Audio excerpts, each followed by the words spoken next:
So I'm going to ask the utest guys to, again, just give us a sense of this. You guys obviously have a clear gain. In fact, we probably don't need to go through that in too much detail. But can you highlight what the pain was for your customers to adopt this? Because you were very honest about this. Thanks.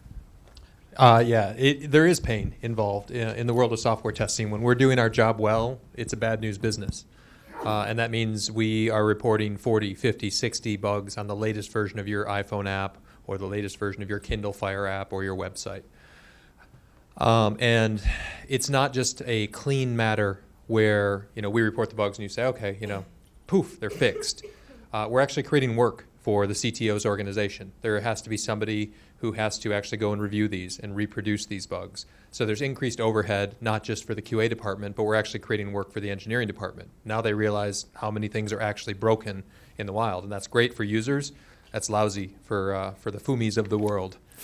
The second thing that happens is they might be good at managing their 5-person QA team. They might be good at managing one outsourced vendor in Bangalore. But in the original iteration of utest, you had just inherited 35 testers from 14 different time zones. And there was a lot of collaboration that was required between the in-house team and the crowd-based team. And so I think we've realized that early on, and we've taken a lot of steps to decrease that pain. The original business plan, correct me if I'm wrong, Duran, didn't include a professional services layer.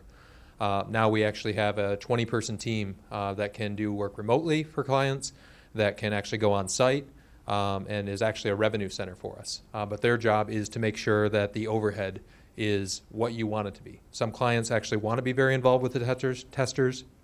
Other clients don't want anything to do with it.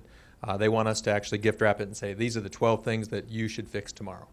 And ultimately our goal that we've come to in the last 12 to 18 months is we need to maximize the in-the-wild testing that we can do and minimize the incremental overhead.